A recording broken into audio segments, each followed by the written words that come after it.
O livro de Jó é um livro profundo e único na Bíblia por muitas razões. A história acontece em uma terra muito distante de Israel chamada Uz. Jó, o personagem principal, não é israelita e o autor, que é anônimo, nem sequer define a história em um período específico da história antiga. E tudo isso parece intencional.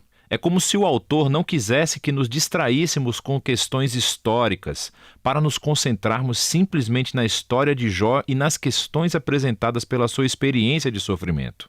O livro de Jó tem um conceito literário muito claro. Ele começa e termina com um breve prólogo narrativo e depois um epílogo. E então o corpo central do livro é uma densa poesia hebraica representando conversas entre Jó e 4 parceiros de diálogo chamados de amigos. E essas conversas são concluídas por uma série de discursos poéticos dados por Deus a Jó. Vamos nos aprofundar e descobrir como tudo isso funciona. No prólogo, conhecemos Jó e aprendemos que ele é um homem íntegro e honesto que honra a Deus. Ele é um cara muito bom. E então, de repente, somos transportados para os reinos celestiais e Deus está na corte em sessão aberta com a sua equipe.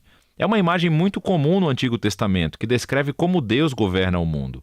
Entre os seres celestiais está uma figura chamada Satanás, que em hebraico significa o acusador ou o promotor. E é como se estivéssemos assistindo uma cena no tribunal. Deus apresenta Jó como um homem verdadeiramente justo e o acusador desafia a política de Deus de recompensar pessoas justas como Jó. Ele diz: a única razão pela qual Jó lhe obedece é porque você o abençoou com prosperidade. Deixe Jó sofrer e vamos ver se ele realmente é justo. E então, Deus concorda em deixar o acusador trazer sofrimento na vida de Jó. Agora, é nesse ponto da história que a maioria de nós se pergunta: o quê? Por que Deus fez isso? E daí assumimos que esse livro vai responder a essa pergunta. Por que Deus permite que pessoas boas sofram? Mas o livro não responde a essa pergunta. Nada no livro responde a essa pergunta. O prólogo estabelece as questões profundas que esse livro está tentando responder. Pergunta sobre a justiça de Deus e se Deus opera o universo estritamente de acordo com o princípio da justiça. A resposta a essas perguntas vem quando você lê o final do livro, não o começo. A razão do sofrimento de Jó nunca é revelada. Assim, o prólogo é concluído com o sofrimento de Jó, que é abandonado por sua esposa e é abordado por 3 amigos que tentam oferecer sabedoria e conselhos. Os seus nomes são Elifaz, o Temanita, Bildade, o Suíta, e Zofar, o Naamatita. E tal como Jó, nenhum deles é israelita. Eles representam as filosofias predominantes do Oriente Próximo sobre Deus, o sofrimento e a condição humana. E isso nos leva para a parte principal do livro. Primeiro Jó fala, e é assim que essa seção do livro funciona. Primeiro Jó fala e depois segue a resposta de um amigo. Então Jó responde ao amigo e outro amigo responde à resposta de Jó, e assim por diante durante 3 ciclos. Todo esse debate se concentra em 3 questões. O caráter de Deus é verdadeiramente justo? Deus dirige o universo estritamente no princípio da justiça? Se sim, então como explicar o sofrimento de Jó?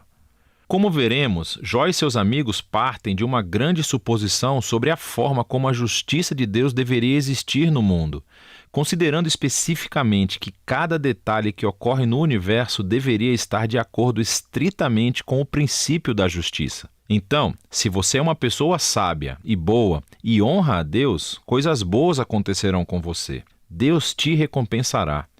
Mas se você é mau e estúpido e faz coisas pecaminosas, coisas ruins acontecerão. Deus vai te castigar.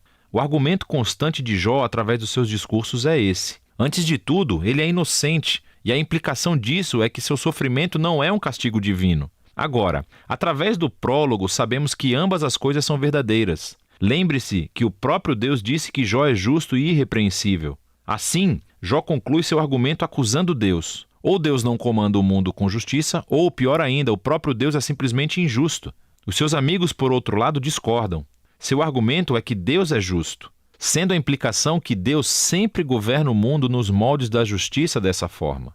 Assim, eles concluem acusando Jó e não Deus. Jó deve ter feito algo muito, muito ruim para que Deus o castigasse assim. Eles até começam a imaginar possíveis pecados que Jó tenha cometido. Jó protesta tudo isso. Na verdade, ele fica tão cansado dos amigos que acaba desistindo deles. Ele leva o seu caso diretamente a Deus. Agora, algo que você deve se lembrar é que Jó está vivendo uma montanha-russa emocional nesses problemas. Ele costumava acreditar que Deus era justo, mas agora ele não consegue reconciliar isso com seu sofrimento. E assim, em alguns momentos, Jó acusa Deus de ser um valentão. Ele declara que Deus orquestrou toda a injustiça do mundo. Mas no momento em que pronuncia esse pensamento, ele fica aterrorizado porque quer ter esperança e acreditar que Deus é verdadeiramente justo. Jó se sente muito confuso nessa parte e, assim, ele faz uma declaração da sua inocência e exige que Deus apareça pessoalmente para se explicar. É nesse momento que um amigo surpresa aparece, Eliú, o Buzita. Ele não é israelita, mas tem um nome hebraico. E Eliú tem a mesma suposição que Jó e os seus amigos.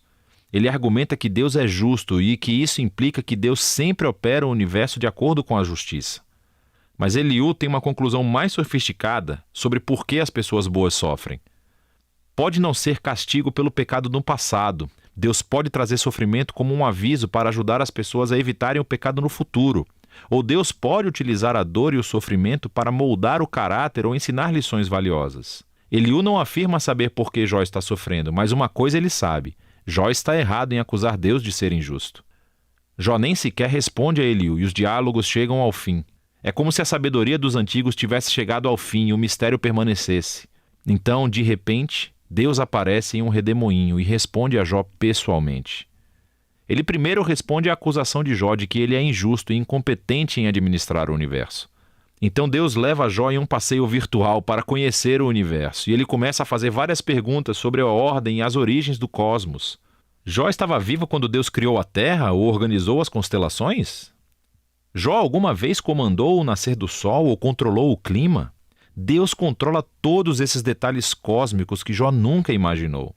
Então Deus começa a entrar em detalhes, descrevendo os hábitos únicos de pastoreio de cabras da montanha e como os cervos dão à luz, ou mesmo os padrões de alimentação dos leões e jumentos selvagens. Mas por que tudo isso? Você se lembra da suposição de Jó e seus amigos sobre como é que Deus governa o mundo de acordo com a justiça? Debaixo dessa suposição existe outra ainda mais profunda, que Jó e seus amigos têm uma perspectiva suficientemente ampla sobre a vida para fazer tal afirmação sobre como Deus deveria governar o mundo. A resposta de Deus com esse passeio virtual desconstrói todas essas suposições. Em primeiro lugar, mostra que o universo é um lugar vasto e complexo e que Deus controla tudo, todos os detalhes. Jó, por outro lado, não pode tirar conclusões através do pequeno horizonte de sua experiência de vida. Sua visão é muito limitada. E assim, o que parece ser uma injustiça divina do ponto de vista de Jó precisa ser visto através de um contexto infinitamente maior. Jó simplesmente não está em condições de fazer uma acusação tão grande sobre Deus. Após o passeio virtual, Deus pergunta a Jó se ele gostaria de microgerenciar o mundo por um dia, de acordo com o princípio de justiça que Jó e os seus amigos presumiram, castigando todos os atos malignos de cada pessoa a cada momento com a retribuição precisa. O fato é que agir com justiça no mundo como o nosso é algo extremamente complexo. Nunca é preto no branco, como Jó e os seus amigos parecem pensar. O que leva ao último ponto de Deus. Ele começa descrevendo essas duas criaturas fantásticas, Behemote e Leviatã, que algumas pessoas acham que são representações poéticas de um hipopótamo e um crocodilo. Mas, mais provavelmente, eles se referem a criaturas conhecidas na mitologia do Oriente Próximo, que são usadas em outros lugares da Bíblia como símbolos da desordem e perigo que existem no mundo bom de Deus. Essas criaturas não são malvadas. Na verdade, Deus tem bastante orgulho delas, mas elas também não oferecem segurança. O ponto é que o mundo de Deus é incrível e muito bom, mas não é perfeito nem sempre seguro. O mundo de Deus tem ordem e beleza, mas também é selvagem e às vezes perigoso, assim como essas duas criaturas fantásticas. E assim, voltamos à grande questão do sofrimento de Jó. Por que há sofrimento no mundo de Deus? Seja causado por terremotos, animais selvagens ou por outros humanos, Deus não explica o porquê. O que ele diz é que vivemos em um mundo extremamente complexo e surpreendente, que, pelo menos por agora, não foi projetado para evitar o sofrimento. Essa é a resposta de Deus. Jó desafiou a justiça de Deus. Deus responde que Jó não tem conhecimento suficiente sobre o nosso universo para fazer tal afirmação. Jó exigiu uma explicação completa de Deus. E o que Deus pediu a Jó foi a confiança em sua sabedoria e caráter. E assim, Jó responde com humildade e arrependimento. Ele pede desculpas por acusar a Deus e reconhece que passou dos limites.